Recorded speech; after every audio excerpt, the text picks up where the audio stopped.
এক ছোট গ্রামে থাকতো এক ছেলে, নাম তার রহিম। 14 বছরের এক কিশোর, শান্ত মন, কৌতূহলপূর্ণ চোখ। রহিম ছোটবেলা থেকেই পাখি ভালোবাসতো। সে শুধু খাঁচার পাখি নয়, বনে উড়ে বেড়ানো পাখিদেরও ভালোবাসতো।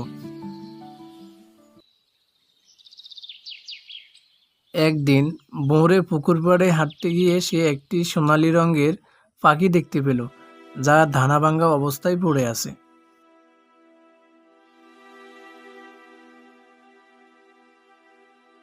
রহিম পাখিটিকে ঘরে নিয়ে গেল, যত্ন নিল ও খাবার দিল। কয়েক সপ্তাহের মধ্যেই পাখিটা পুরো সুস্থ হয়ে উঠল। রহিম আদর করে তার নাম দিল মিঠু। মিঠুও রহিমকে খুব ভালোবাসতো। মিঠু ছিল অদ্ভুত। সে শুধু উড়ে বেড়াতো না, রহিমের প্রতিটি কথা বুঝতো এবং তার কথা শুনতো। একদিন রহিম বলল, মিঠু, যাও গিয়ে আমার ঘড়িটা নিয়ে আসো। মিঠু উড়ে গিয়ে মুহূর্তেই ঘুড়িটা নিয়ে আসলো। হারানো বল, স্কুলের ছোট খাতা বা গ্রামের ছোটখাটো খবর সবই মিঠু পৌঁছে দিত।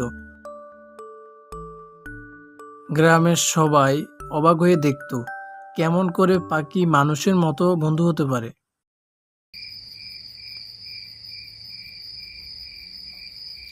একদিন গ্রামের মানুষজন ঘুমাচ্ছিল, হঠাৎ এক চোর গরু চুরির চেষ্টা করলো। মিঠু জানালায় টোকা দিতে দিতে রহিমকে জাগালো। রহিম বাইরে গিয়ে দেখলো চোর গরু নিয়ে যাচ্ছে। মিঠু উড়ে গিয়ে চোরের উপর চক্কর দিতে লাগলো, ডানা দিয়ে তাকে আঘাত করতে লাগলো। রহিম চিৎকার করে ডাক দিল। গ্রামবাসী এসে চোরকে ধরে ফেলল। গ্রামের সবাই অবাক হলো। তারা বলল, দেখেছো, মানুষের বন্ধু শুধু মানুষ নয়, পাখিও হতে পারে। রহিম বুঝলো পাখি শুধু খাঁচায় রাখার জন্য নয়, ভালোবাসা দিলে বনের পাখিও মানুষকে নিজের মতো করে ভালোবাসতে পারে।